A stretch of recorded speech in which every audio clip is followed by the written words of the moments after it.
Welcome to another Turnbuckle Trash Talk, Turnpike to WrestleMania. We are your one-stop shop for all of your Raw results, all of your SmackDown results, all of your WWE generally related news. We've got a lot to cover this week, but before we get into it, I want to say I was at SIW Bar Wars Episode 2, Snoop Strikes Back this weekend. I had an absolute blast. I'm looking forward to the Making Town special that's going to be coming out later this week. But first, I wanted to give a shout out to two members of the Turnbuckle Trash Talk Fan Nation, Joyce and Zachary. They came up and said hi while I was getting things ready to film for the show. It was so great to see them, so I just wanted to say hey to you guys, and thank you so much for coming out. Let's kick it off with results. And then we're going to talk about the shakeup that just happened this week. And then we got some news stories to cover. First off, we had Raw. It started out with Shane and Stephanie McMahon coming out to announce the first shakeup pick. This segment was just kind of long and a little bit annoying. It just shows that you can replace Baron Corbin with the McMahons and it doesn't really make anything better. This was proof that the Shane and Miz feud is far from over, as the first announced shakeup member was The Miz. He is now on Raw. He attacked Shane McMahon. It looks like they're going to continue this feud, possibly into Saudi Arabia, maybe into Money in the Bank as well, but we shall see. After that, we saw the team of Kurt Hawkins, Zack Ryder, Aleister Black, and Ricochet get defeated by The Revival and the new call-up, the Viking Experience.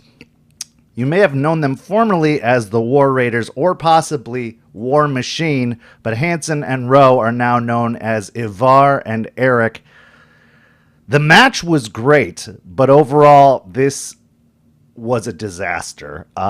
This naming of the War Raiders makes absolutely no sense. It is so bad, and it just discredits them entirely. I think it completely ruined their call-up, and it took a lot of attention away from what would have been a really good match. The whole time, all we could think about was how bad this name was, which kind of defeats the purpose of the rebranding, of renaming them, and really hurts them moving forward. As much as I'm happy to see War Machine on Raw, I really hope they rethink their decision of renaming them. They probably won't. They're very stubborn, but that was just really bad. After that, we saw Andrade, a new shakeup to Raw, defeat Intercontinental Champion Finn Balor. This was clearly a goodbye match for Finn on Raw, as he was going to end up getting moved over to SmackDown.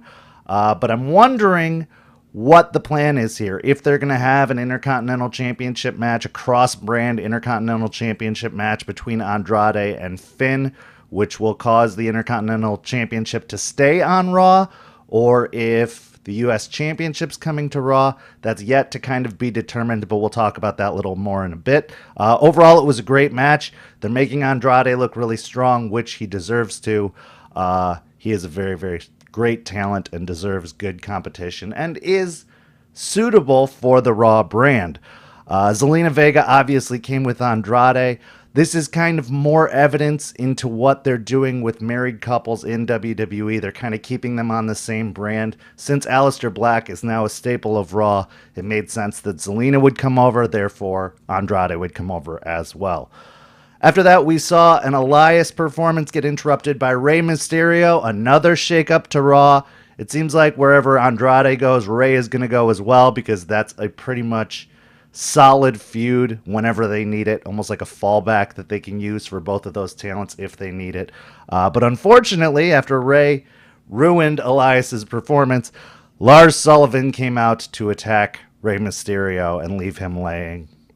I'm not sure how Rey is doing after his injury, if they're just trying to keep him in front of the camera as he recovers, but Lars Sullivan, too little too late in my mind, but they're still trying to build him up as a monster. And they seem to have him particularly going after Attitude Era legends, so to speak. The Hardy Boys, Kurt Angle, Rey Mysterio. It seems to be falling into a pattern here. He's not going after as many young or new talents, so I'm not sure if they're trying to build up like a legend killer deal with him or what the reasoning behind that is, or if it's just to make him look really strong. But needless to say, that is what happened. After that, we saw the Usos, new additions to the Raw roster, and my pick, defeat Rude and Gable in tag team action. It really seems like they're building up the tag team division on Raw, which is sorely, sorely needed. The Usos are probably the best tag team in WWE right now, and it'll be great to see what feuds they can have with War Machine. I refuse to call them by their new name, and the Revival. So hopefully this makes the Raw tag team division mean something. After that, we saw Sami Zayn come out on A Moment of Bliss with Alexa Bliss. He is proving more and more why he is such a good heel. It was his hometown. He danced to his music 3 separate occasions and then completely denounced Montreal as his hometown, completely just shit on the fans of Montreal. It was a fantastic segment. It got him a lot of heat, and I think it was just really, really well orchestrated. Probably one of the highlights of the show as a whole. Then we saw Bayley and Naomi defeat the Iconics. Naomi is new on Raw as well, following Jimmy and Jay, the Usos, to Raw, which totally makes sense. This did nothing for the Iconics, who are supposed to be the tag team champions. I don't know if this is kind of a, look, we don't need you, Sasha Banks moment, or what the reasoning behind this was, but it did no favors for the Iconics, other than to help show Naomi was on Raw. So I'm not sure what the thinking was behind that. Then we saw Braun Strowman literally bury EC3.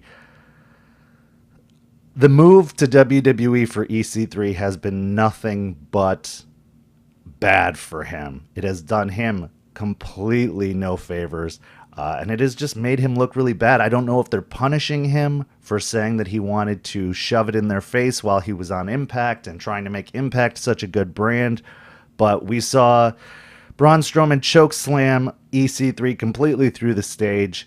I had heard that on some live events that Drake Maverick had been accompanying EC3. These are good things that could help EC3's career, but when it comes to in front of the camera, all they want to do is just make him look really, really bad. And that's unfortunate because I believe he is a very solid talent. He's got the cocky heel thing down, and I think that he could be doing great things on the main roster. And his run in WWE as a whole has been underwhelming, to say the least. Then we saw Becky Lynch defeat Ruby Riott, as well as Lacey Evans defeat Natalya to become the #1 contender for the Raw Championship. Ever since Becky's gotten these titles, it seems like it's made the women's division, the women's singles division, really convoluted. This was a back-to-back match segment, and it was not very good as a whole. The matches themselves were okay, but they're clearly putting Lacey on a rocket ship to the moon. And Becky, I love Becky, but I'm starting to wonder what the plan is for her, what the motivation is for this, because it's not. She's coming out and giving the same promos, it seems, or similar promos every single week, and they're just trying to say like, oh, all these, she's got a target on her. Well, that's obvious. We already knew that, but it is what it is. Then we saw Roman Reigns, Seth Rollins, and the newest Raw signing or move over, AJ Styles defeat Baron Corbin, Bobby Lashley, and Drew McIntyre. The whole theme of the show seemed to be who was going to partner with the 2/3 of the Shield, who was the newest big signing. And as soon as AJ Styles came out, I knew that there was going to be either, it had to be Roman Reigns. I'm not sure why I'm even saying either. Roman Reigns had to be moving over to SmackDown, and this was evidenced by AJ Styles being the third member. But the whole story of it was, who was the partner going to be? It's AJ. And that's how Raw ended off. Moving over to SmackDown, which was, in my mind, the better of the two shows this week, we saw it open up with the Kevin Owens show featuring 2/3 of the New Day, the WWE Champion Kofi Kingston, and Xavier Woods. Obviously, Big E is going to be out for several weeks. this has to have been my favorite storyline, segment, whatever of this entire week. Kevin Owens becoming an honorary member of the New Day was absolutely fantastic. It put him over as a babyface. It got him into the spotlight. And it was just really, really enjoyable. If you had to replace Big E with someone, I think Kevin Owens was a fantastic choice. And it was just really, really humorous. So if you're going to watch one thing this week, check out the Kevin Owens segments on YouTube or just fast forward through SmackDown and just watch those bits because it was dynamite. It was just a lot of fun, very enjoyable, and I'm excited to see what they're going to end up doing with it. After that, we saw the newest SmackDown member, the Intercontinental Champion, Finn Balor, defeat Ali in a fantastic match. I'm so glad Finn is on SmackDown. I kind of hoped AJ would still be on SmackDown when Finn moved over, but this could be a revitalizing for Finn Balor. Maybe he'll get the recognition and the push he deserves. I would really, really like to see him in a main event status on SmackDown because he, in my mind, is a solid main eventer and has been completely misused ever since he came back from injury years ago. So this was a great move. I'm looking forward to it. That's why I picked him. After that, we saw Charlotte Flair defeat Carmella with R-Truth, trying to show that Charlotte is still a contender, trying to show that she is still on top of the SmackDown women's division. Totally made sense. It was actually a really good match, and it did put a nice spin on everything, as it is kind of like fast forwarding of the feud that Carmella and Charlotte had last year, but they've switched roles, and I think it actually worked out really well for both of them. After the match, we saw Lars Sullivan come out and destroy R-Truth. Again, another Attitude Era-esque legend. I'm not sure what they're doing with Lars Sullivan. Is he on both brands? That's what it seems to be after this shakeup is done, that Lars Sullivan is going to just be everywhere. And I don't want to see it. I don't want to see it. Again, this is all too little too late. They wasted too much time hyping up Lars for him to be gone for several months, then to show up and be a monster. I think it's a waste of time, a waste of talent, and I don't think he's necessarily deserving of the push he's getting. So it is what it is. After that, we saw Becky Lynch come out, give the same promo she's been giving, but then newest SmackDown member Ember Moon came out to interrupt her. That's a feud I'd like to see, Ember Moon and Becky Lynch. Followed by another new SmackDown member, Bayley, who actually got booed for interrupting Ember Moon, and booed pretty much the entire time, which I'm not sure if it's because of the the Sasha and Bayley rumors following WrestleMania, or if it's because she interrupted Ember Moon. I'm not sure what it is, but Bayley is not in favor with the fans right now, and I'm curious to see what they do with that. If we'll get the mythical Bayley heel turn that I would like to see, because I think it'd be phenomenal. Needless to say, Bayley came out and interrupted Ember Moon. Then the Iconics came out and interrupted Bayley, saying, "Oh, we've heard all this talk of two belts, aka Becky 2 belts. We have 2 belts, and we took your belts, Bayley." Giving the Iconics the same kind of heat that they've been getting the entire time. I'm not sure if it's good heat or go away heat, but man, their promos are annoying, and I don't know what they're doing now that's so much worse than what they were doing in NXT. After that, we saw Paige come out and say, "Hey, I brought the tag team I've been talking about," only to be interrupted by Mandy Rose and Sonya Deville, who assumed they were the tag team that Paige was talking about and that Absolution was reformed, but they were incorrect. The tag team she was talking about was Asuka and Kairi Sane. Now, at first, I thought we were going to see the Sky Pirates be the tag team she was talking about, of Kairi Sane and Io Shirai, but Asuka and Kairi Sane actually seems like a pretty good pairing too, and I'm excited to see what they bring to the women's tag team division. Really, the whole point of this segment was highlighting the SmackDown women's division, and I was okay with it. I mean, they've got some really talented stars on there. I think that SmackDown won out as far as their women's division because of the shakeup. So this all turned into an 8-woman tag team match. of Ember Moon, Bayley, Kairi, Sane, and Asuka against the Iconics and Mandy and Sonya Deville. The Faces won. It was a pretty good match. I'm not a big fan of these multi-people matches, but there you have it. The Faces stood tall in the end.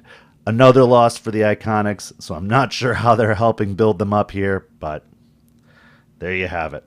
After that, we saw the New Day of Kofi Kingston, Xavier Woods, and Kevin Owens defeat Cesaro, Rusev, and Shinsuke Nakamura in a 6-man tag match. It was just a lot of fun. The New Day looked great, and it just further emphasized how cool it is to have Kevin Owens in the New Day. I really enjoyed it, and it was just another good match to have on SmackDown.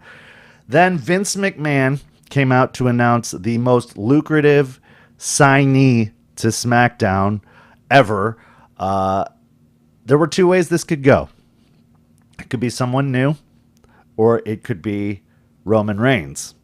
Everyone thought it was Roman Reigns, but Swerve, they made it Elias, who came out to say that he was so glad to be getting the recognition he deserved, so on and so forth, only to be interrupted by Roman Reigns, who Superman punched Elias and Superman punched Vince McMahon. They're really trying to get Roman Reigns over as a face again, clearly. This may be a good move, but it also may just be more of the same. I'm not sure if moving him to SmackDown is going to make any difference as how he's perceived by the fans. And if they're going to continue to push him like they had pushed him before he had left, I just don't see it helping. But with SmackDown going to Fox in October, it makes sense to put their big dog, their main guy, on SmackDown to try and make that a good deal in terms of Fox. So that was Raw and SmackDown for the week. Let's talk about the Superstar shakeup as a whole. I'll go down the list of people who were shaken up and just talk briefly about it. On Raw, we saw The Miz move over. Totally makes sense. Solid mid-card face. This seemed like a good exchange for Finn, so I get why they did that. Andrade and Zelina Vega. Again, I think this was to make sure that Zelina is with Alistair as they are married. And also Andrade deserves to be on Raw. He is a Raw caliber talent. When I think of Raw, I think of kind of like the upper crust, elite, arrogant, character-based, strong characters like that. And I think that's a good place for him to be. He was perfectly suitable on SmackDown too. So really wherever Andrade went, it was a no-lose situation. Ricochet and Aleister Black were officially declared as members of the Raw roster. They did this thing where they kind of took everybody who was in limbo from those NXT call-ups over the past few months and gave them a solid home.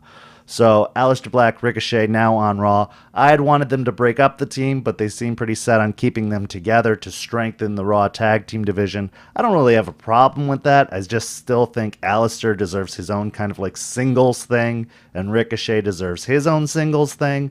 But for the time being, they're keeping them together. I had picked Aleister Black for Raw, so in that way I was right. But I'd also picked Ricochet for SmackDown, and in that way I was wrong. The War Raiders / War Machine, a.k.a. the Viking Experience, were officially called up to Raw and are part of the Raw Tag Team Division. Great for the Tag Team Division, bad for War Machine, as they now have a terrible name. Rey Mysterio was added to the Raw roster. It's fine. I kind of think of him as a part-time talent anyway, so other than just having a name of recognition on Raw, I'm not sure what it really does for either of them, but it is what it is. The Usos, Jimmy and Jay, were made officially part of the Raw Tag Team roster. I had made that prediction, and I'm glad it fulfilled because it really will bring some importance to the Raw Tag Team division, and I'm glad to see it happening. Naomi came along with the Usos. That's fantastic. Keep them together. Eric Young of Sanity was moved to Raw, therefore completely disbanding Sanity. I'm not sure what they're going to do with Eric Young. I have no understanding of what the purpose is here. They botched the entire Sanity call-up to begin with, but now separating Eric Young from the rest of Sanity, does nothing. It's no good. It helps no one. And I'm pretty sure this could end in an Eric Young release unless they actually have a solid plan for him. EC3 was declared an official member of the Raw roster. I would have moved him to SmackDown. I didn't make this pick originally, but I would have moved him to SmackDown because he is as buried gets on Raw in my mind. And it's just going to be no good for him. Cedric Alexander was made a member of the Raw roster. That's kind of cool. It shows that 205 Live is kind of like a NXT for cruiserweights and that there is potential to move off of 205 Live. That is, it's not a death knell being put on 205 Live. So that's a great pick. AJ Styles on the Raw roster, obviously in trade for Roman Reigns. Move the top guy from SmackDown, move the top guy from Raw, and that's what you get. Lacey Evans and supposedly Lars Sullivan were made members of the Raw roster, although it seems like Lars Sullivan is both on Raw and SmackDown.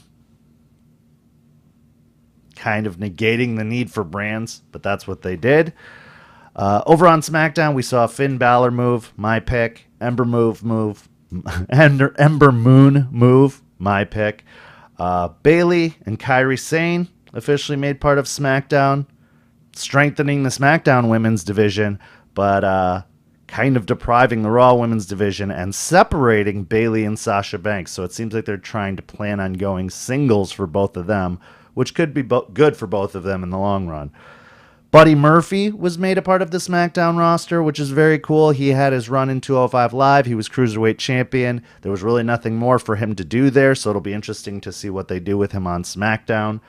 Elias made a part of the SmackDown roster. Roman Reigns made part of the SmackDown roster. Kind of just moves. I don't really have much to say for it. They don't really have stories for either of them moving over to SmackDown, but they do add faces and recognition to the SmackDown roster, so it'll be interesting to see what they do with them. Liv Morgan was moved over to SmackDown, therefore breaking up the Riot Squad, so I'm not sure if they're planning on putting Sarah Logan with the Viking experience and letting Ruby Riott do her own thing, but I would not be surprised to see Liv Morgan get lost in the shuffle after this move and possibly released. We shall see.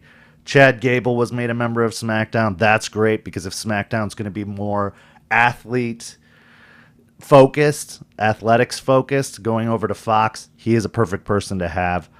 He's a mini Kurt Angle, I guess you could say, and he could bring an athleticism. Also, Apollo Crews, who I had picked to move to SmackDown, is now on SmackDown. Same thing as Chad Gable, very athletically focused, and hopefully could get a breath of fresh air and some life put back into him being part of the SmackDown roster. Mickie James moved over to SmackDown, again strengthening the SmackDown women's division and leaving Raw kind of a little empty. I mean, we did not see any real big names move over to the Raw roster other than Naomi, Zelina Vega, and Lacey Evans. Two of those who have not had a lot of time in the ring, and one who has just been kind of forgotten about in Naomi. So the women's division on SmackDown looks to have gained the upper hand in a big way ever since moving. So Mickie James on SmackDown. And then finally Heavy Machinery. This must have been like a tag team for tag team deal with the Usos. But again, I don't see this helping Heavy Machinery, but it couldn't hurt them also because they were doing nothing on Raw. But they have their home now. This may have also been to balance out all those NXT call-ups. Finally, let's take a look at the news from the week. After the shakeup was done, Luke Harper officially publicly asked for his release from WWE. I'm sad to see him go. He is one of the most underrated talents they have on the roster, one of the most underutilized talents they have on the roster. And with Bray Wyatt making a return,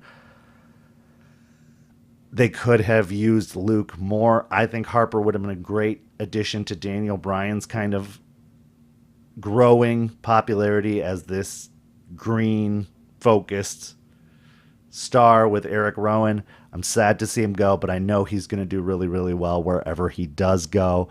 But needless to say, he's asked for his release. Doesn't necessarily mean he'll get it. He has a contract through the majority of this year left. So they may just sit him at home. So you may not see Brody Lee / Luke Harper appear anywhere anytime soon.